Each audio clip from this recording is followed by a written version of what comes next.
Boa noite aos amigos, aos irmãos. Que Jesus nos permita, mais uma vez, nesse encontro, experimentar do privilégio de mergulhar em sua paz.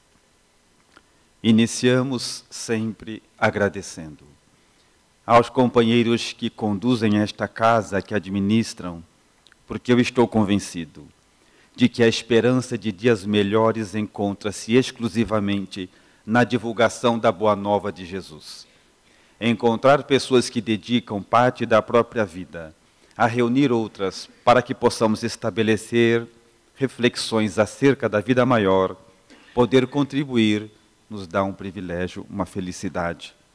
Para nós é uma honra. E agradecemos assim. Assim como também agradeço aos amigos todos que aqui estão, renunciando a outros compromissos, demonstram, por este encontro, de que já entendemos a necessidade da aproximação com Deus, o que traz para a nossa reunião valor e importância. Agradecemos aos espíritos amigos que nos sustentam, mas hoje ficam com a tarefa difícil de fazer com que as nossas limitações não comprometam o trabalho que viemos realizar. E destaco sempre pela importância que tem a presença da minha companheira, pela cumplicidade que tem sustentado minha vida e os compromissos que abracei. Trabalhemos.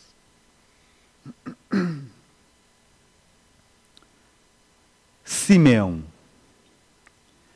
O velho Simeão citado no Evangelho do médico Lucas, aflito e angustiado, toma nos braços Jesus, ainda criança, e distanciados de José e Maria, lhe questiona: celeste infante, por que escolheste a palha humilde da manjedoura, se vieste representar aos interesses do Senhor da terra? A criança sorri. Simeão, mergulhado nas próprias angústias após um momento de reflexão, olha novamente a criança e dá sequência dizendo: por que não nasceste vestindo a púrpura imperial, que lhe daria condições de circular dos nobres aos gladiadores sem maiores problemas? Por que não nasceste na linhagem de Augustus, o divino, o que da mesma forma lhe daria poder para influenciar aqueles a quem tanto devemos amparar? Responda-me, criança divina, como pretendes advogar pela causa do flagelado povo de Israel? Por que não nasceste vestindo a toga dos magistrados, o que lhe daria poderes para poder circular dos nobres aos escravos, aos gladiadores, sem maiores complicações? Responda-me, criança divina, como pretendes representar aos interesses do nosso Pai? A criança lhe fixa os olhos. Simeão mergulha novamente no silêncio. E após o momento, volta ao infante e prossegue dizendo: por acaso vais circular entre os poderosos? Escreverás novos livros de sabedoria que conduzirão as massas. Improvisarás ainda discursos tão eloquentes que farão calar-se os grandes oradores de Atena e Roma, ou edificarás ainda templos de pedra, onde ricos e pobres aprenderão juntos como serem irmãos. Responda-me, criança divina, como pretendes representar aos interesses do nosso Pai? Jesus levanta a sua pequena destra, a sua pequena mão direita infantilizada, e no impulso aparentemente natural a qualquer criança bate, seguidas vezes, no peito envelhecido de Simeão, já a caminho do túmulo. E só depois de morto ele consegue entender que Jesus não lhe deixara sem resposta, mas estava lhe dizendo que vinha da casa do nosso Pai para representá-lo, não nas instituições respeitáveis, mas efêmeras da terra, mas que vinha da casa do nosso Pai para representá-lo no coração do homem. Jesus cresce, se torna um adulto, na verdade o maior de nós, e é considerado como sendo portador de um comportamento estranho, tão estranho, que o próprio Evangelho guarda um capítulo inteiro para traçar o perfil psicológico estranho de Jesus, com o nome de estranha moral. Mas se estranho era naquela época, uma observação da conduta da sociedade atual mostra que estranho seria até hoje. Acreditam vocês que entre as estranhezas de Jesus, ele chegava a dizer de que não há males que não sejam perdoados, e de que independente das misérias humanas que hoje a criatura vem aqui experimentar, ninguém encontra-se divorciado da paternidade divina. Estranho era antes, estranho é até hoje. Acreditam que Jesus chegava a dizer de que nós deveríamos amar até mesmo aos inimigos, quando até hoje não aprendemos a amar os amigos? Se estranho era antes, estranho prossegue hoje. Mas dos seus diálogos, dos seus discursos, nutrem-se a maioria das religiões e filosofias do mundo. Mas para a noite de hoje em particular, as nossas reflexões vão cintilar em volta de uma única expressão de Jesus, e que está grafada no Evangelho de João, no capítulo 16, no versículo 33, onde ele se expressa dizendo: tenho-vos dito isso para que em mim tenhais paz. No mundo tereis aflições, mas tende bom ânimo, eu venci o mundo. Da mesma forma, a obra apresentada pelo amigo, que tem como título Você é o humor que você tem, a obra toda tem a finalidade de estudar essa única expressão de Jesus. E como a nossa intenção é estudá-la, peço licença aos amigos para retornarmos e analisarmos em partes, onde Jesus dá início dizendo: tenho-vos dito isso, o Evangelho todo, para que em mim tenhais paz. E é necessário interrompermos já aqui. Quando Jesus orienta para termos paz nele, é porque ele reconhece que existem outras formas de paz e que não estão sediadas nele. Mas estas conhecemos. É a paz do mundo, a paz transitória, a paz que vem e vai ao sabor das circunstâncias, ao sabor das coisas. É aquela paz que nós sentimos quando finalmente conseguimos algo que desejamos muito. É aquela paz que nós sentimos quando finalmente conseguimos a casa, finalmente compramos o carro. É aquela paz que nós sentimos quando o nosso filho finalmente entra na faculdade. A mesma paz que vai embora tão logo chega o primeiro boleto. É a paz do mundo, a paz condicional.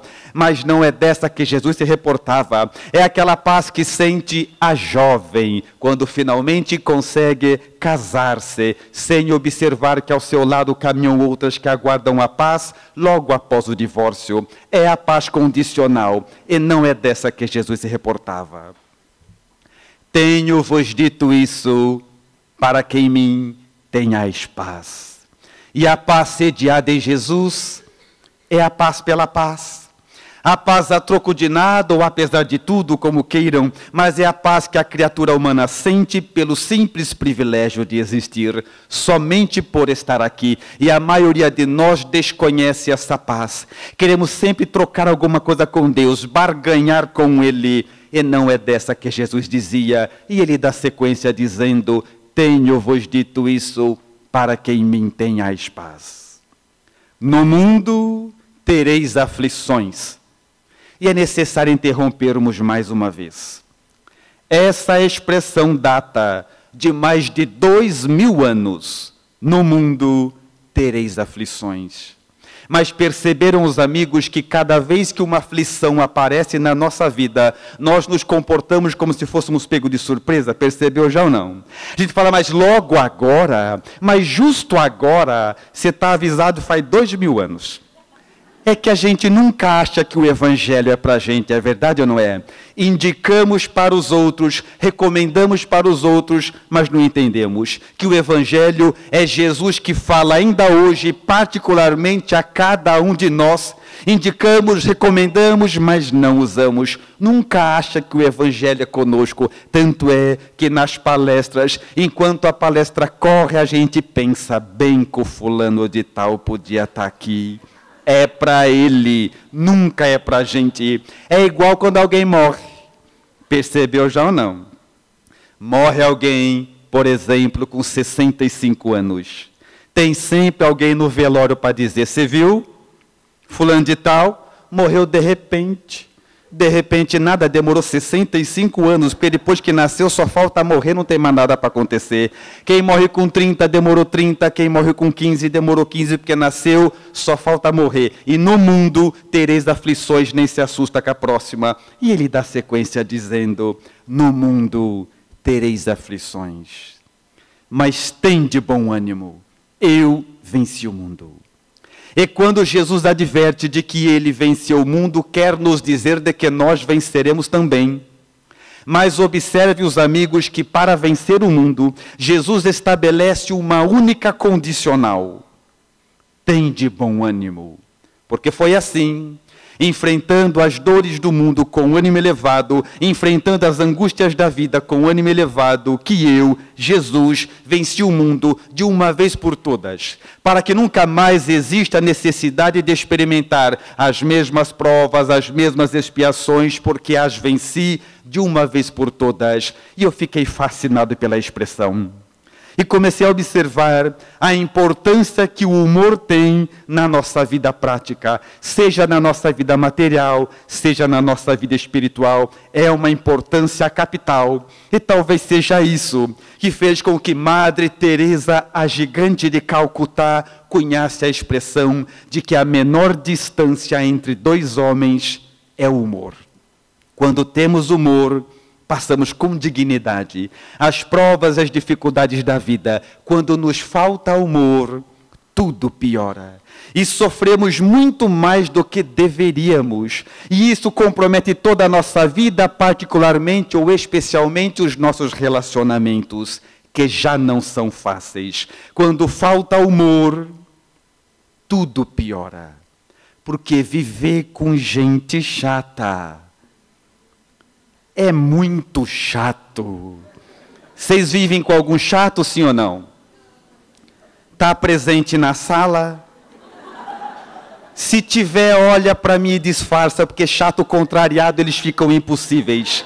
Ele sabe que você está pensando nele. Então comecei a estudar a expressão e aprendi que da mesma forma que existe gente chata, existem também lares chatos, empresas chatas, centro espírita chatos, só em Rio Preto que não. Mas eu conheço muitos, casas enormes, 300, 400, 500 pessoas. Você entra, consegue dar no máximo meia dúzia de boa noite. Está todo mundo entrando com pressa, olhando para baixo, de cara fechada, para sentar na frente e tomar logo o passe, embora logo para casa, para chegar em casa e descobrir que não tem nada para fazer. É uma perturbação mental.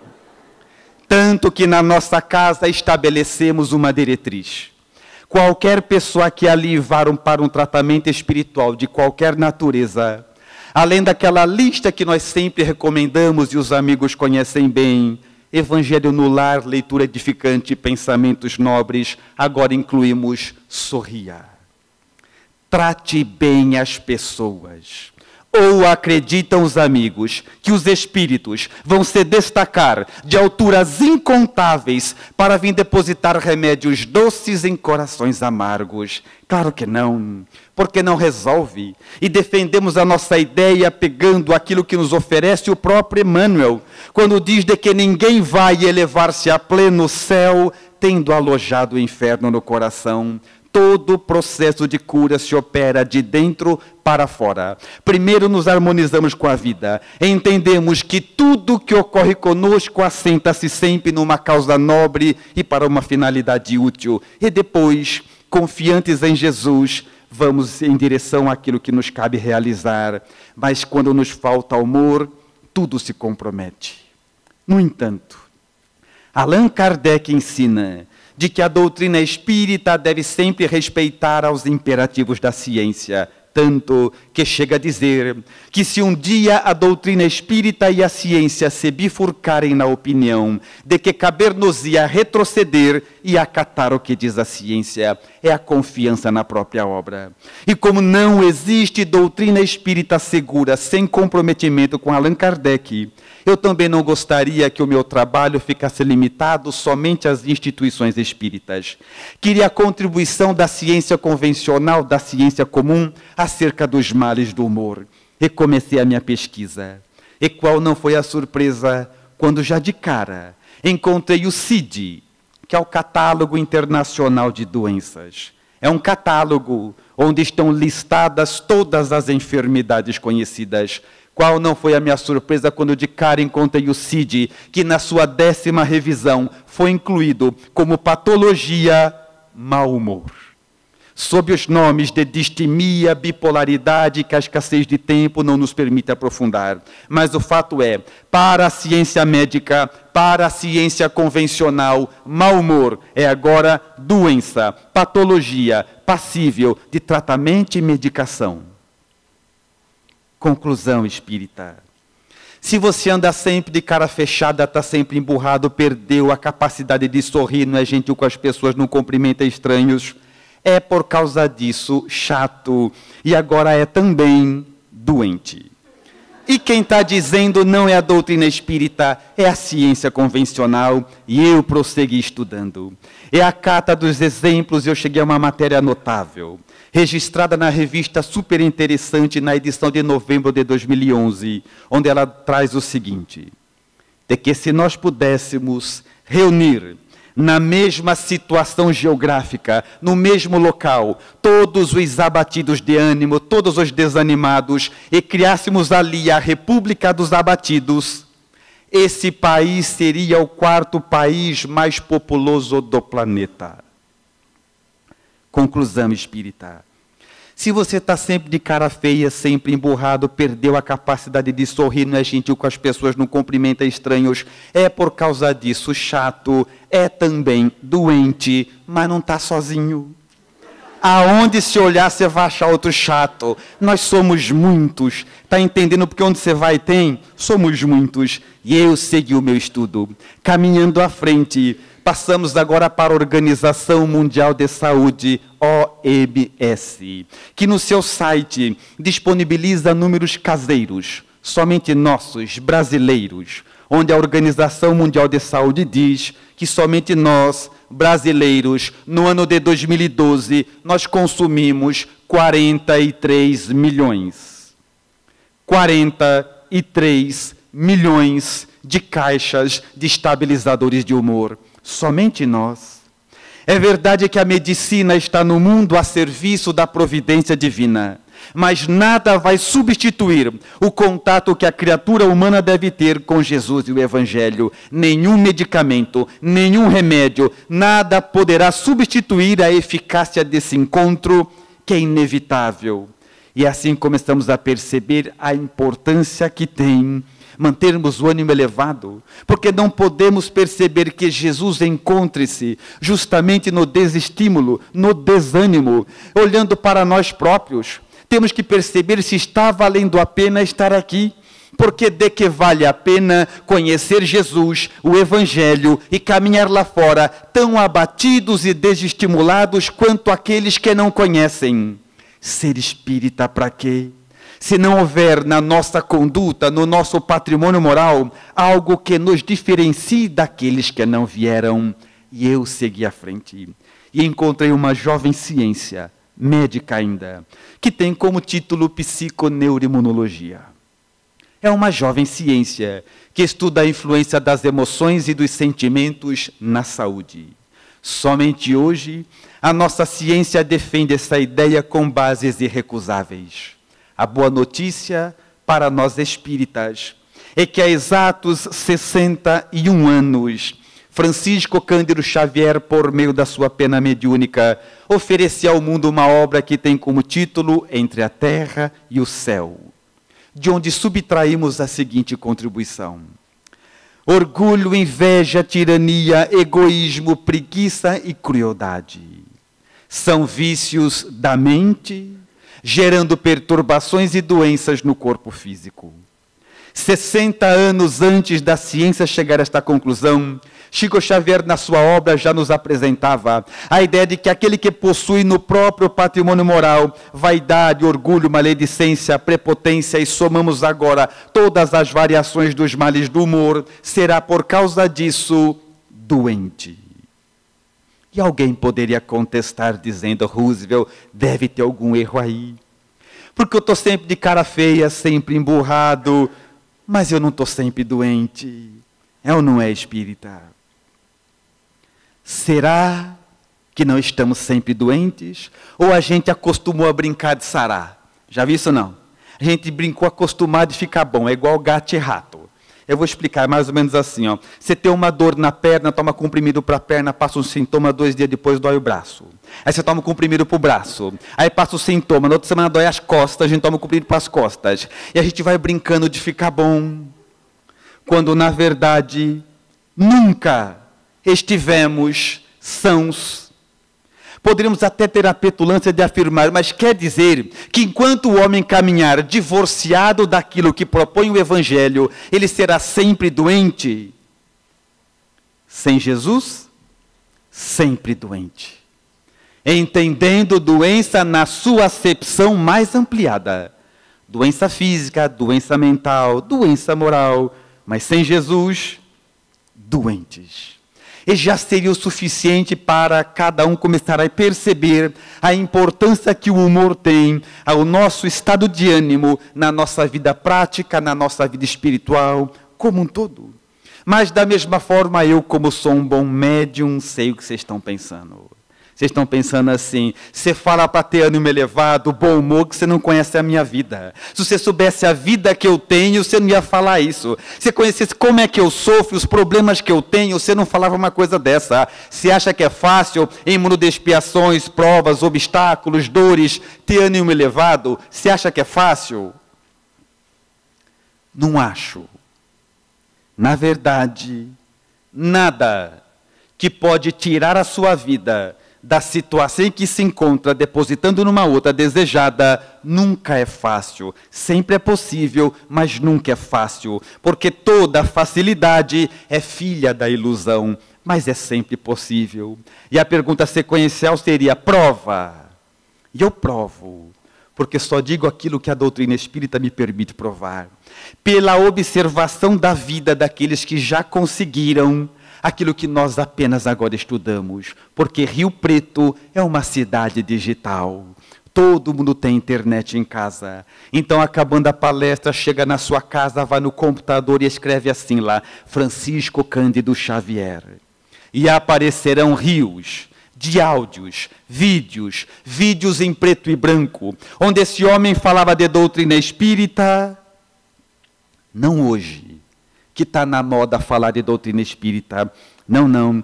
Ele falava numa época em que ninguém queria falar. E na maioria das vezes estava sozinho à frente e plateias inteiras com uma única intenção. Provar que ele era um charlatão, um mentiroso. Assistam, ouçam e vejam se encontram uma resposta áspera desse homem, uma manifestação de agressividade, uma resposta num tom maior. E eu hoje fico pensando que ele deve ter lido algo mais ou menos assim, no mundo tereis aflições. Temos uma chance, tem de bom ânimo, porque foi assim, enfrentando as angústias da vida com ânimo elevado, enfrentando as dores do mundo com ânimo elevado, que eu, Jesus, venci o mundo de uma vez por todas. E quem não conhece Jerônimo Mendonça, o gigante deitado? Ele era cego, tetraplégico, cardiopata. Poucas obras falam da sua grandeza. Vivia preso numa cama e ainda fazia palestras espíritas. Mas conta-se a sua biografia, cuja vida ilustraria incontáveis palestras, tal a grandeza, que quando Jerônimo Mendonça era um jovem forte, saudável, bonito, sem problema nenhum, tinha um comportamento particular. Todas as vezes em que Jerônimo ia sair de casa e via a própria imagem refletida no espelho do quarto, do banheiro, ia penteando-se, arrumando-se e dizia para ele mesmo, Tarzan, tá bonito, hein? Era um solilóquio, um comportamento particular que ninguém conhecia porque ele envergonhava-se de fazer na frente das pessoas. Mas o fato é, todas as vezes que Jerônimo ia sair de casa, via-se no espelho, ia se arrumando, batia nos músculos fortes e dizia, Tarzan, tá cada vez melhor, mais bonito. E o tempo passou. Até o dia em que Jerônimo Mendonça vai no centro espírita pela primeira vez. e chega no centro espírita pela primeira vez, da mesma forma que a maioria de nós chega num centro espírita pela primeira vez. Chega assustado, senta lá no fundo, fica olhando em volta, crendo que centro espírita é aeroporto de espírito, que você vai ver um baixar, outro subir, outro descer, e a palestra acontece. Mas naquela casa havia uma particularidade. Numa mesa semelhante a essa, após a palestra pública, os médiuns sentavam-se e recebiam mensagens por meio da psicografia, e naquela noite não foi natural. Conclui-se a palestra, Jerônimo observa com especial atenção, os médiuns sentam-se e as mensagens começam a vir. Mas um dos médiuns recebe uma mensagem, lê, não entende muito bem, e vai chamar o dirigente do trabalho dizendo assim: recebi essa mensagem, sei que não é comum na casa, mas o espírito que a ditou pede que ela seja lida ao público, porque a quem ela é endereçada saberá lhe reconhecer o conteúdo.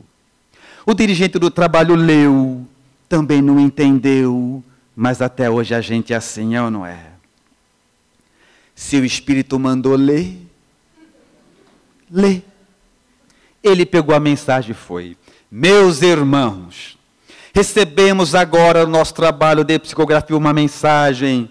O Espírito ditou uma mensagem e pede que seja lida, porque a quem ela é endereçada saberá reconhecer pela análise do seu conteúdo. Peço licença, vou ler a mensagem. Pegou a mensagem. É para um tal de Tarzan. Tarzan, segura no cipó da fé, porque você vai entrar na selva da dor. Eles têm ou não têm bom humor? Quem quer conseguir anunciar uma desgraça de maneira tão clássica? Segura no cipó da fé, porque você vai entrar na selva da dor. Os dias passam, a vida viaja lenta, mas logo lhe convida para sentar. Não andava mais. Um louco pouco mais à frente lhe pede para deitar, torna-se tetraplégico. Um pouco mais adiante convida para fechar os olhos, fica cego e desencarna. Cego, tetraplégico, cardiopata e com a característica de nunca ter reclamado da vida. E hoje eu aqui fico pensando que ele deve ter lido algo mais ou menos assim: no mundo tereis aflições. Tende bom ânimo. Foi assim, enfrentando as angústias da vida com ânimo elevado, que eu, Jesus, venci o mundo, para que nunca mais exista necessidade de experimentar as mesmas provas, as mesmas expiações, porque as venci de uma vez por todas, e poderíamos varar a noite com exemplos notáveis. Mas olhamos para nós e pensamos, se ouvimos o mesmo evangelho, a mesma mensagem, por que não conseguimos a mesma transformação moral? E a resposta estaria na causa que nos traz aqui hoje. Porque embora estejamos todos aqui reunidos, o motivo que nos traz são variados. Uns estão aqui por curiosidade ainda, outros porque alguém insistiu muito, outros para resolver um problema sempre material, outros assim iríamos. Mas quantos de nós está aqui hoje única e exclusivamente para encontrar Jesus, transformar-se e encontrar Jesus? Qualquer outro motivo que nos traga aqui, senão esse, é atalho equivocado, levando a lugar nenhum. O que deve fazer com que o homem venha para este encontro, nós espíritas nos reunamos aqui, é único, senão eliminar vícios e adquirir virtudes, é analisar a própria vida, transformar-se e ir ao encontro de Jesus que nos aguarda. Mas ainda não. Como estudamos a doutrina espírita na superficialidade e sem estudar Allan Kardec. Muitos de nós ainda vêm no centro, na esperança de chegar no centro, para chegar no médium, para chegar no espírito, para perguntar para ele por que que a gente sofre. O que a gente foi na outra vida? Resposta não ia mudar nada. Mas a gente gosta, somos movidos ainda pela curiosidade.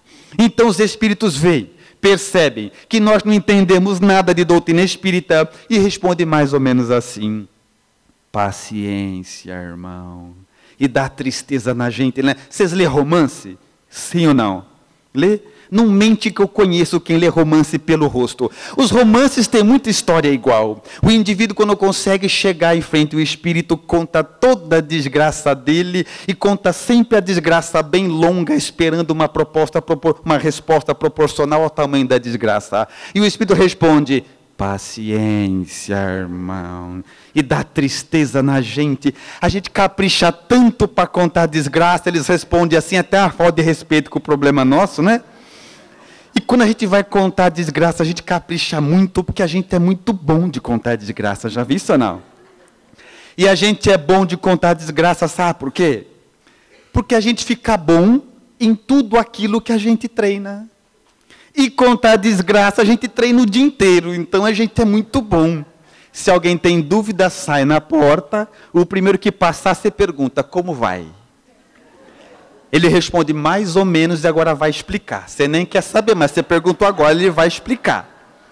E aí nós entramos num processo automático. Enquanto ele vai contando a desgraça dele, você vai pensando uma sua, para contar assim que ele acabar. Aí ele vai contando a desgraça dele, você vai pensando uma sua, mas a gente, como não gosta de perder para ninguém, vão perder logo em desgraça. Então ele vai contando a desgraça dele, você vai pensando uma sua maior que a dele. E se a sua não for maior que a dele, a gente aumenta, porque tudo pode piorar. Aí ele conta. Quando ele acaba de contar, a gente olha para ele com aquela cara de intelectual e diz assim: você está sofrendo por causa disso? Vou te contar o meu caso então. E o coitado que tinha um problema agora vai ter dois, o seu e o dele. Então a gente é quase profissional para contar desgraça. Tem uns que são tão profissionais que quando vai começar a contar desgraça, dá início assim: tudo começou quando eu nasci. Aí é bom você ter tempo, porque a conversa vai ser longa. Então a gente é muito bom. O Espírito responde assim: paciência, irmão. Você fica querendo morrer. Mas ele responde assim, sabe por quê? Porque quase tudo que nós pedimos para eles fazerem é o que nós nascemos para fazer. Aí eles percebem que não entendemos nada e desejam paciência. Porque a gente vem no centro e fala assim: Senhor, dai-me paz. Como é que dá paz? Não tem como dar. Jesus, quando disse, eu vos dou a minha paz, deixou o evangelho dessa grossura para ensinar como é que faz. Não tem como dar, é construção da alma. No outro dia a gente vem falar: Senhor, dai-me felicidade. Como é que dá felicidade? Se tivesse como dar, todas as crianças tinham, porque a mãe dava. Não tem como dar. Paz, felicidade, harmonia, são construções da alma, é consequência, é resultado de uma vida reta, de uma postura nobre, de pensamentos elevados, são construções íntimas. Nós pedimos para que eles façam, percebe que não entendemos nada e responde: paciência, irmão, vocês eu não sei o que vão fazer. Mas eu já ouvi isso tantas vezes que eu sei o que eu vou fazer. Porque um dia pode demorar. Eu vou ser orientador espiritual de alguém, de qualquer um. Só para no dia que a vida dele estiver pegando fogo, eu vou aparecer. Só para olhar para a cara do indivíduo e falar: paciência, irmão. Só de vingança. Mas nós percebemos que isso é um impulso absolutamente natural da criatura humana. E totalmente contrário à vida, aquilo que orienta Jesus e o Evangelho. Então não faz sentido depositarmos a nossa atenção no Evangelho e sairmos daqui sem vitalidade para vencer e trabalhar. Caminhamos um pouco mais, aprofundando as nossas reflexões, chegamos numa obra notável, que tem como título O Livro dos Médiuns, a Gênese.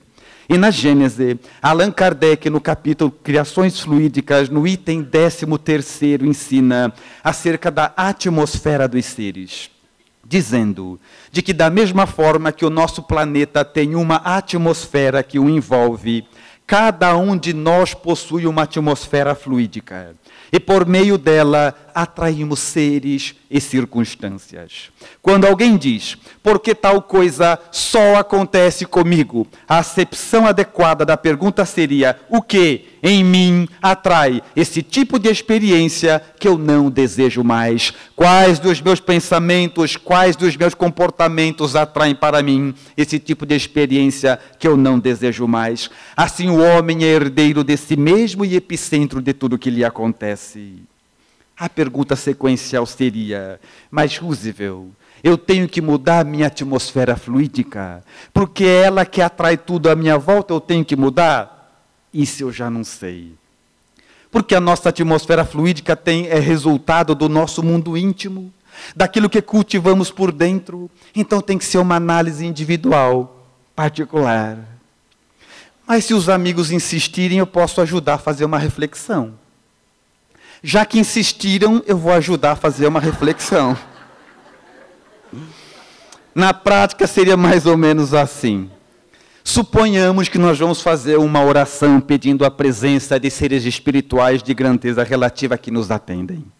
E chegando aqui, tocam o nosso data show, que passa a ser um data show divino. Nem sei se existe, mas está criado. A questão é a seguinte, espírita. Nós podemos projetar agora aqui para todo mundo assistir quais são os seus desejos mais íntimos. Podemos projetar aqui para todo mundo assistir o que é que você faz quando ninguém te vê fazendo sob a ótica moral. Nós podemos projetar para todo mundo assistir agora como é que você fala dos seus amigos e dos inimigos. Podemos projetar para todo mundo assistir os seus desejos mais íntimos. Porque se não puder, é bom mudar, porque os espíritos estão vendo. Os espíritos estão vendo. Ainda no campo da prática, é como se aqui comigo tivesse um espírito desencarnado, perturbado, e olhando a plateia e vendo a atmosfera fluídica de cada um, ele dissesse, com aquele ali eu faço o que eu quero, com esse aqui não adianta nem tentar, aquele também eu faço o que eu quero, com esse aqui não adianta nem tentar. Por meio da nossa atmosfera fluídica, atraímos seres e circunstâncias, ensina Allan Kardec. Ora, dita ao bom senso, que quem aprender a enfrentar as dores da vida, as dores do mundo, com ânimo elevado, atrairá para si somente seres e circunstâncias que lhe auxiliem a seguir e vencer.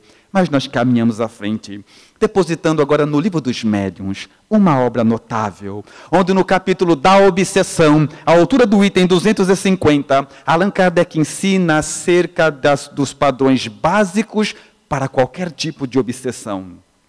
E vai ao encontro daquilo que refletimos agora.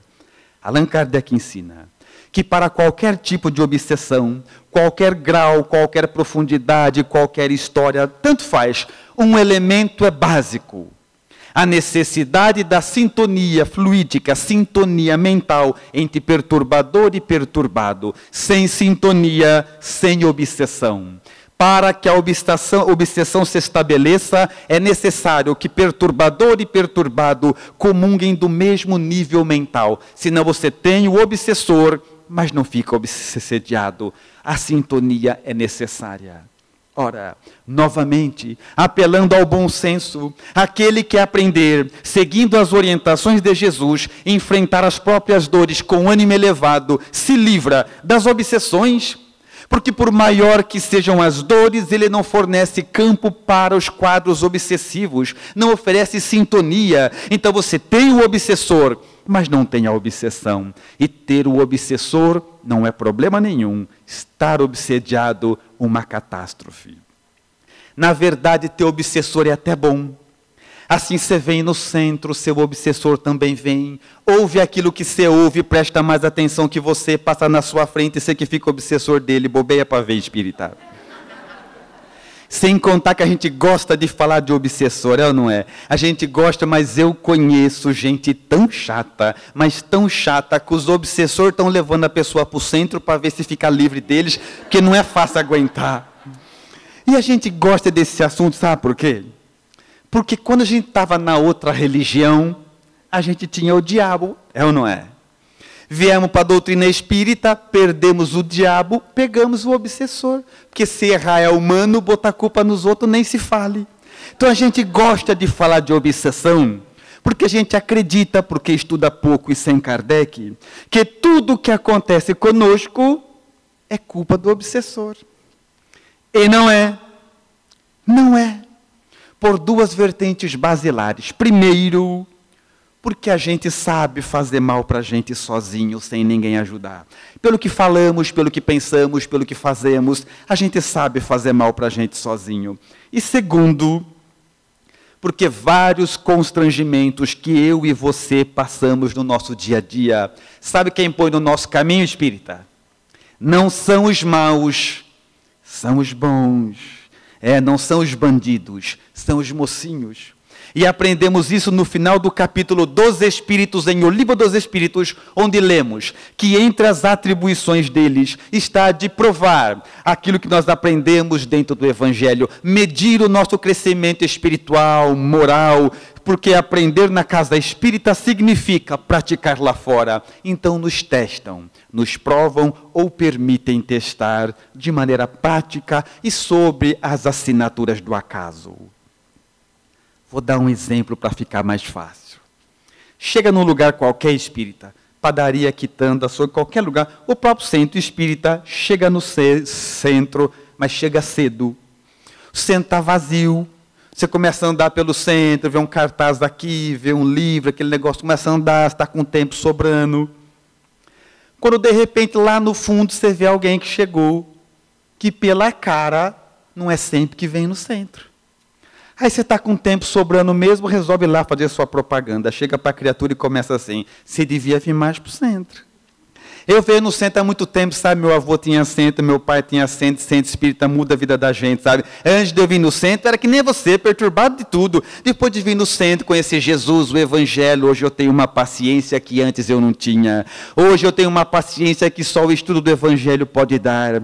Hoje eu tenho uma paciência que só o contato com Jesus proporciona, você devia vir mais para o centro. Muito bem.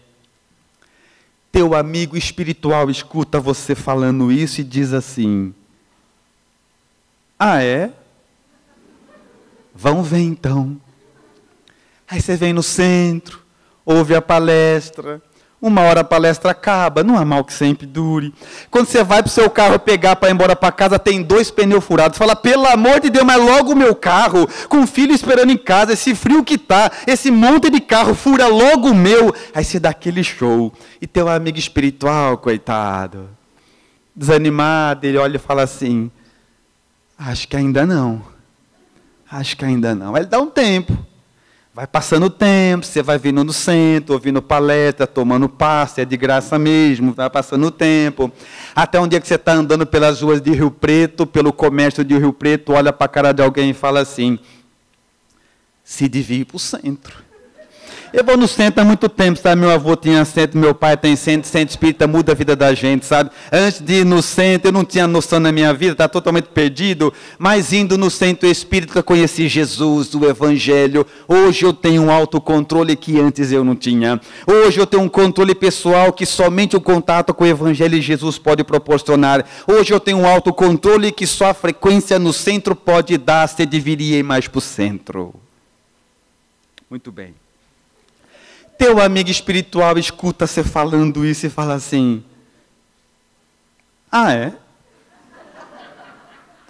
Vamos ver então. Aí você está andando pelo comércio, a primeira fila que você vê, você para, porque a gente gosta de fila, né? É um motivo para reclamar quando a gente não acha outro. Senta numa fila, vai no banco, na fila do caixa, tem meia dúzia na sua frente, você está ali parado na santa paz do Senhor. Quando de repente entra na agência um casalzinho. Jovens, mãozinhas dadas, bem vestidos, conversando alto, cumprimenta o gerente, o guarda, o caixa, conhece todo mundo olha para ele, você também olha, se distrai um minuto, quando você volta, está na sua frente na fila. Você fala, pelo amor de Deus, ninguém vai fazer nada aqui cada um faz o que quer, precisa chamar alguém lá. Aí você dá aquele show. E teu amigo espiritual, coitado, tinha até cutucado o espírito do lado para falar, quer ver que agora ele vai? Ele fala, acho que ainda não. E vai passando o tempo. Então, espírito, aprende uma coisa. Estarmos aqui hoje só tem uma validade. Sairmos por aquela porta diferentes. senão não vale a pena estar aqui. Há de ter em Rio Preto lugar melhor para passear do que o Centro Espírita. Aqui é lugar de gente que já está decidido que vai ser mais e melhor. Aqui é lugar de gente que vem e já entendeu que quer mais do que esse mundo pode dar. Senão não faz o menor sentido estarmos reunidos aqui. E assim nós somos provados, então já está sabendo. Acabar a palestra, você vai embora.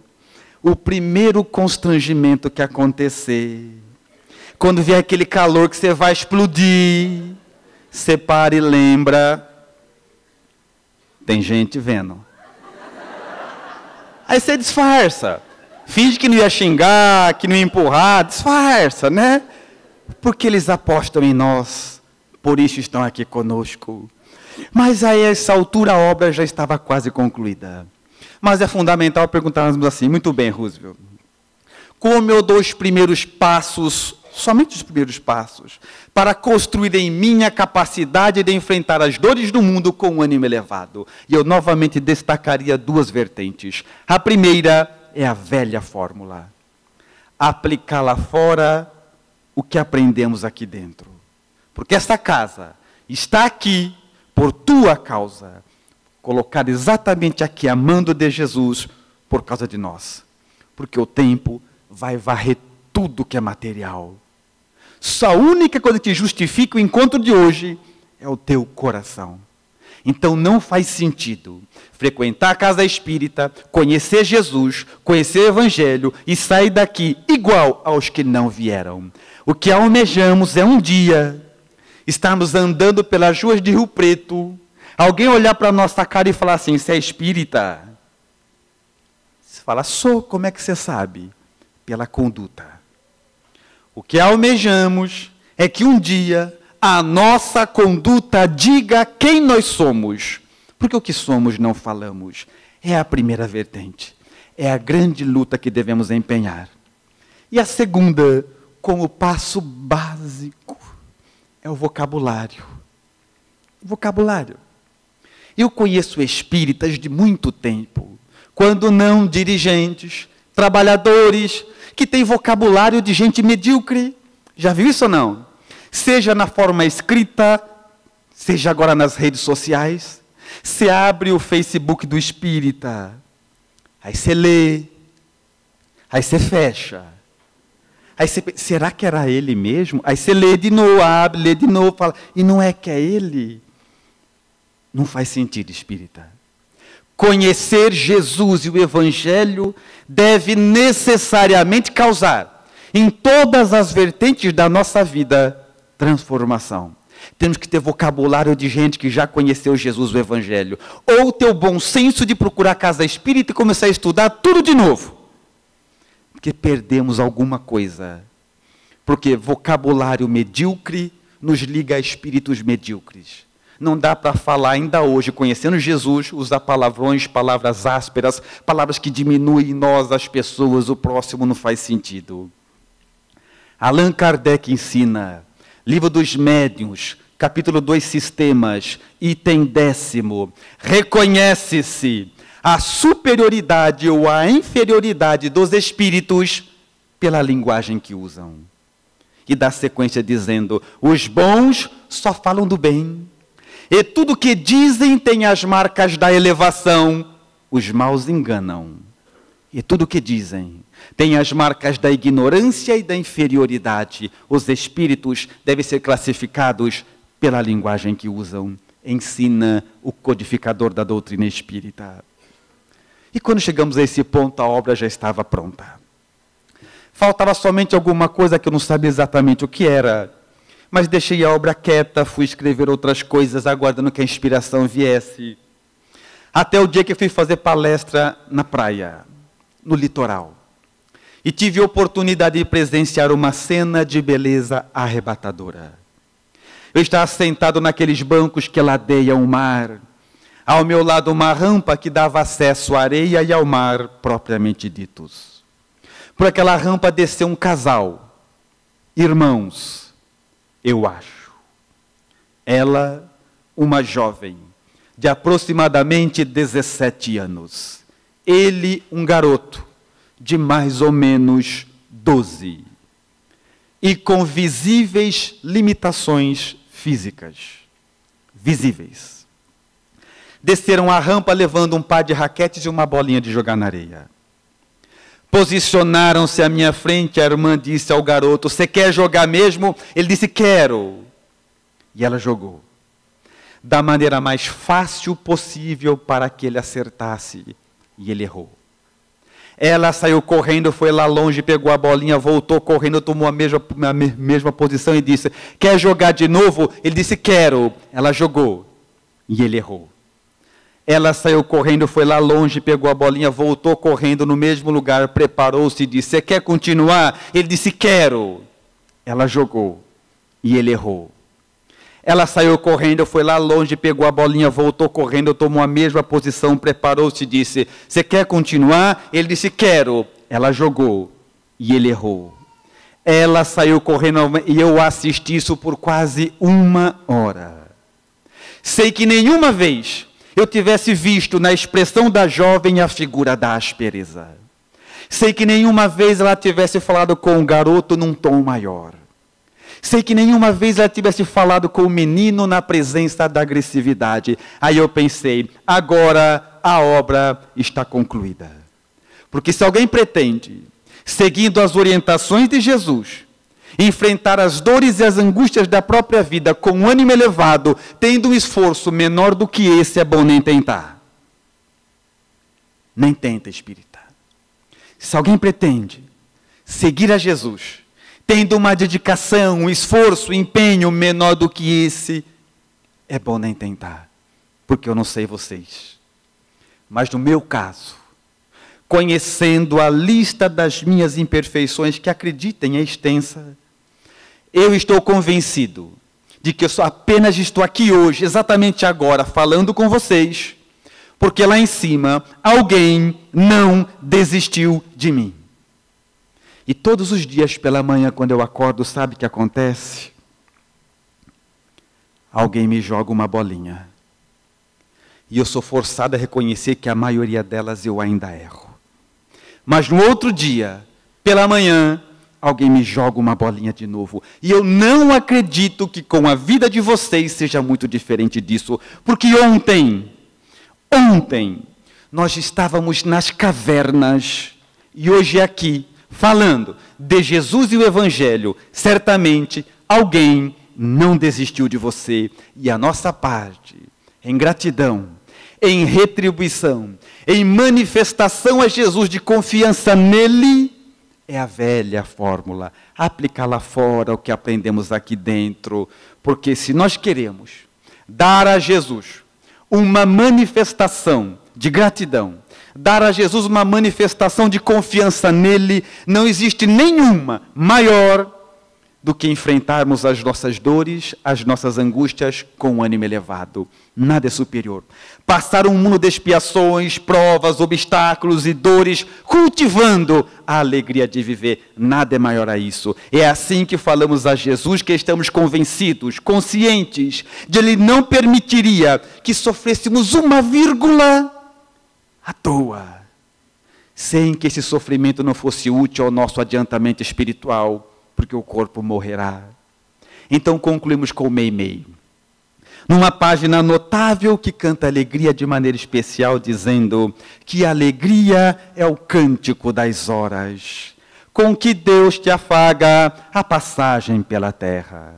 Por toda parte desabrocham flores por sorrisos da natureza, e o vento penteia a cabeleira do campo por música de ninar.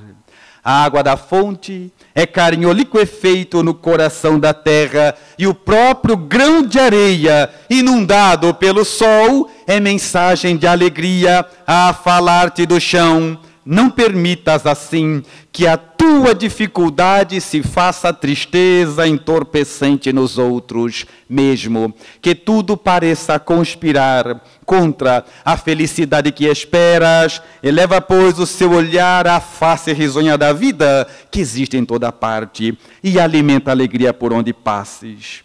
Abençoa e auxilia sempre, mesmo por entre lágrimas, A rosa oferece perfume sob a garra do espinho, e a alvorada aguarda, generosa, que a noite cesse, que a noite termine, para renovar-se em festa de amor e luz.